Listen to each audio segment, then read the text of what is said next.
할렐루야. 새벽을 깨워서 예배하는 저와 여러분 모두에게 우리 부활하신 예수님의 동행하심의 은혜가 넘치는 그 사랑이 우리에게 있어지기를 주의 이름으로 소원합니다. 십자가의 죽으심과 부활하심, 오늘 그러한 내용들인데요.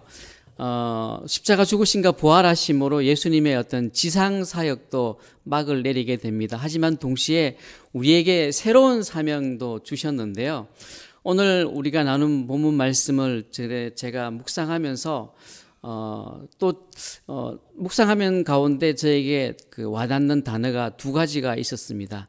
하나는 회복이라는 단어고요. 또 하나는 증인이라는 두 가지의 단어입니다. 이것을 묵상하면서 왜 회복과 증인이라는 단어가 그렇게 떠올랐는지 이 말씀을 함께 나누면서, 물론 여러분들 많이 듣고 아는 말씀이지만 또 그것을 한 번 더 되새기는 그런 내용이 되었으면 좋겠습니다.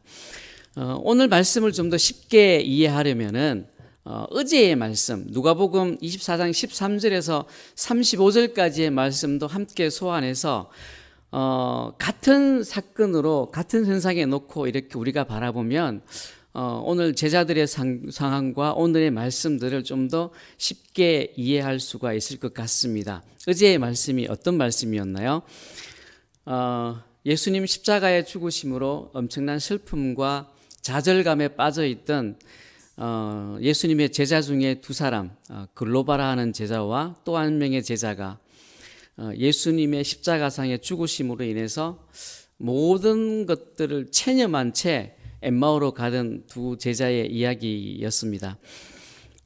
예수님께서 부활하신 후에 11사도보다는, 남아있는 11사도보다는 이 엠마오로 향하던 두 제자에게 먼저 모습을 보이셨다고 누가는 기록하고 있는데요. 아마도 이 두 사람은 12제자에 포함되진 않았지만 그럼에도 불구하고 예수님과 항상 동행하고 또 예수님께서도 무척 아꼈던 그런 제자였던 것 같습니다. 예수님의 공생애 동안에 예수님과 항상 동행하였던 그 12제자나 또 다른 제자들, 이들은 모두가 다 예수님을 따라다니면서 어떤 한 가지의 어떤 확신이 생겼던 것 같습니다. 어떤 거냐면 예수님이 다스리는 나라가 되면은 그 예수님이 따르는 그 다스리는 나라에서 각자가 받을 자리, 내가 무엇을 받을 수 있을까, 이런 것들을 계산하고 있었던 것 같습니다. 그런 어떤 각자의 희망을 가지고 이 마지막 예수님의 여정 가운데 그런 그 꿈을 꾸고 함께 예루살렘으로 올라왔던 것입니다.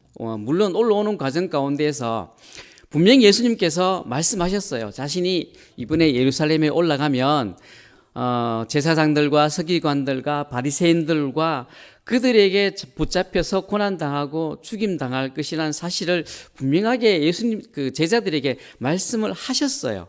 그럼에도 불구하고 12제자와 함께 있던 다른 제자들까지도 그런 내용보다는 그들에게 유력한 관심은 예수님의 나라에서 내가 받을 상급과 또 자신이 앉을 자리에 그 눈이 멀어서 십자가의 이야기는 귀에 들리지 않았던 것 같습니다. 오히려 그들은 자신들의 모든 것을 버리고 예수님을 따랐지 않습니까?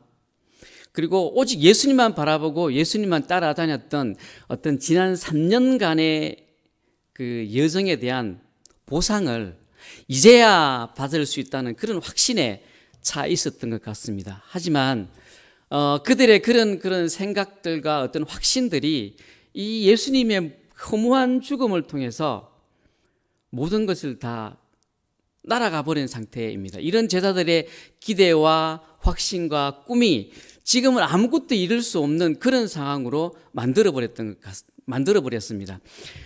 그들의 희망이 한순간에 무너져 없어진 이 상황이 도무지 어떻게 받아들여야 할지 알 수 없는 그런 패닉 상태로 제자들을 몰아 넣었는데요. 사람이 반드시 될 거라고 하는 확신에 찼던 일과 계획들이 한순간에 물거품이 되었을 때 그 사람에게서 나타나는 여러 가지 다양한 감정들이 있다고 하는데요. 이것을 대개 한 5가지로 요약을 해보면 첫 번째로 나타나는 건요, 깊은 상실감과 깊은 슬픔이 동반하는데 이것은 자기가 기대했던 것의 한 2배 이상의 큰 상실감과 슬픈 감정으로 표출된다고 합니다. 그리고 두 번째로는 아주 지독한 실망감에 사로잡힌다고 하고요. 그리고 세 번째로는 자신의 어떤 평범한 일상조차 무너지는 극도의 혼란과 불안 증세가 나타난다고 하고요. 그리고 네 번째는 무기력감이 나타난다고 하는데요. 이 어떤 큰 충격으로 인해서 아무것도 하고 싶지 않거나 또 어떨 때는 살고자 하는 의욕까지도 잃어버린다고 합니다. 그리고 다섯 번째로는 강한 부정적인 감정이 드러난다고 하는데 분노와 좌절 그리고 불안감 등의 어떤 복합적인 감정이 강하게 나타나서 지금의 상황을 받아들이지 못하고 이게 심하게 발전되면 우울증으로 또 거기에서 조금 더 발전한다면 자기 신의 어떤 생명도 포기하는 단계에 이른다고 합니다. 아마도 모르긴 모르겠지만 지금 제자들의 상태가 그 제자들 무리와 제자들 또 엠마오를 향했던 두 사람의 제자도 이런 심리적 상태에 놓였지 않았을까 생각합니다. 저 또한 이런 비슷한 경험을 한 적이 있습니다. 물론 지금 제자들의 만큼은 아니겠지만 좀 더 나은 미래를 생각하면서 계획하면서 대학에 기계공학을 전공하고 또 학위도 받았고 또 대학 다니면서 남들이 잘 따지 못하는 산업기사 자격증까지도 취득했는데 오히려 내가 몸담은 직장에서는 내 자리가 사라지고 없었을 때가 있었습니다. 이거는 내가 바라던 것과는 정반대의 상황이 내 앞에 펼쳐진 것이었습니다. 내 인생에 이런 일도 생기는구나. 그때 얼마나 절망하고 또 얼마나 기도하면서 하나님을 원망했는지 모릅니다. 어쩌면 그런 저의 경험들을 떠올리면서 지금의 제자들의 상황을 조금은 더 이해할 수 있었던 것 같습니다. 다시 본문으로 돌아와서 예수님 십자가 죽으심으로 영적인 분별력까지도 이제 상실한 그 모든 것들을 상실한 제자들의 모습은 어떠하였는지 우리가 한번 살펴볼 필요가 있을 것 같습니다. 제자들은 안식일 다음에 여인들로부터 예수님이 부활하셨다는 소식을 들었습니다. 분명하게 들었고 또 심지어 누가는 베드로가 이 성질 급한 베드로가 무덤까지 직접 달려가서 텅 빈 무덤까지 확인했다라고까지 기록하고 있어요. 직접 확인하고 분명히 들었지만 어떤 제자들은 군중 속에 숨어서 또 거기에 비교해서 요한을 제외한 나머지 제자들은 무기력하게 다 도망간 상태에서 예수님이 십자가에 처형당하는 장면들을 자신들의 두 눈으로 직접 지켜보면서 그거 지켜보면서 받은 그들의 상처와 좌절감에 억눌려서 부활의 진위조차도 확인할 수 없는 그런 지경에 빠져 있었습니다. 오늘 본문 속에 등장하는 11 제자들도 37절에 보면 예수님의 등장에 놀라고 무서워했다고 누가는 기록하고 있습니다. 마찬가지로 그 앞서 있는 엠마오로 향하던 두 제자들도 깊은 슬픔에 사로잡혀서 그들과 함께 동행하면서 성경을 풀어주었던 이 낯선 사람이 예수님이란 사실조차도 알아차리지 못했습니다. 성도 여러분, 지금 이런 제자들에게 당장 무엇이 필요할까요? 앞서 제가 말한 단어 두 가지의 단어 중에 한 가지의 단어 회복입니다. 회복이 필요한 상황에 놓여 있었습니다. 예수님은 사망 권세를 깨뜨리고 부활하셨지만 부활하셔서 가장 먼저 해야 했던 사역이 바로 이 절망 가운데 빠져 있는 사랑하는 제자들을 치유하고 회복시키는 사역이었습니다. 이 사랑하는 제자들이 다시 회복되고 바로 세워져야 예수님의 증인된 사명을 감당할 수가 있었기 때문입니다. 우리가 여기서 또 한 가지 관심 있게 보아야 될 부분은 예수님께서 제자들의 치유하는 방법입니다. 예수님께서 부활하셨으니까 다시 하나님의 아들로 아들의 신성을 회복하였으니까 마술처럼 제자들과 함께 여기에도 짠 나타나고 저기에도 짠 나타나서 말씀 한마디로 저들의 대적들의 원수를 막 갚아도 되는데 예수님은 그런 방법을 사용하지 않으셨습니다. 어떤 기적을 나타낸 것이 아니라 제자들의 눈높이에 철저하게 맞추어 주셨습니다. 그저 제자들이 걸어가는 그 걸음에 함께 걸어가셨습니다.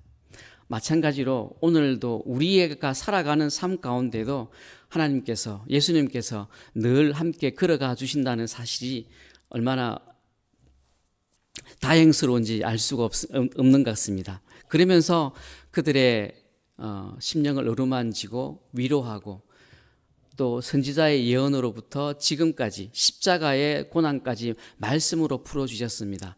엠마오로 향하던 두 제자도 그렇게 마음이 뜨거워지고 회복되었습니다. 오늘 본문 속 사도들도 예수님은 그저 예수님 부활하신 그 모습 그대로의 자신의 모습을 보여주셨습니다. 손과 발을 보여주시고 또 손에 나와 있던 상처와 발에 나와 있던 상처를 만져보게 하시고 그리고 이게 꿈이 아니라 현실이라는 사실을 보여주기 위해서 생선을 가져오게 하시고 또 그 생선을 직접 드시면서 제자들을 안심시키고 앞선 두 제자에게 행하셨던 것처럼 우리 44절의 말씀을 한번 같이 읽겠습니다. 시작.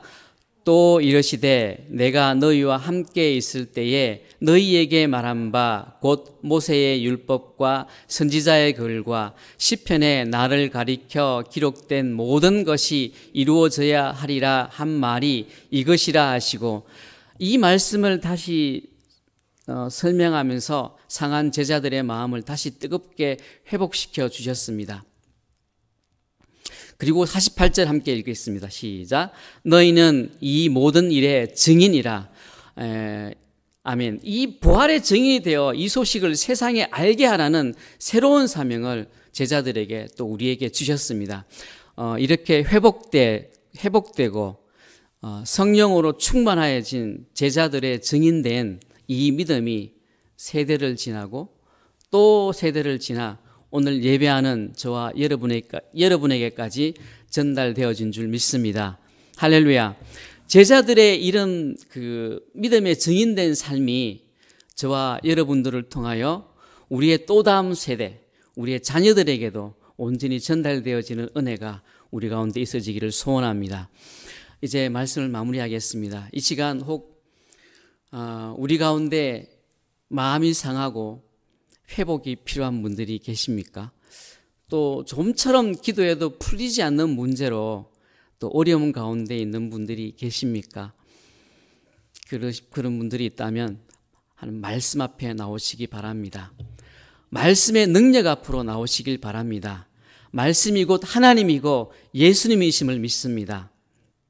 그 말씀이 여러분들을 회복시키고 우리를 회복시키고 풀리지 않던 그 모든 문제들도 때가 되면 하나님께서 해결해 주실 줄 믿습니다. 오늘 예배하는 저와 여러분 모두에게 이런 하나님의 은혜와 평강이 충만하게 임하시기를 우리 주님의 이름으로 소원합니다. 기도하겠습니다. 우리의 연약함을 아시는 하나님, 우리의 믿음에 성령님이 함께하여 주셔서 우리를 회복시키시고 다시 세워지는 믿음이 되게 하여 주셔서 우리를 통하여 이 믿음이 증거되어지고 또 다음 세대로 이어지는 그 생생한 믿음의 증인된 믿음이 우리에게서 나타나게 하시고 오늘도 그 삶을 살아내는 우리 모두가 되게 하여 주시옵소서. 예수님의 이름으로 기도합니다. 아멘. 주기도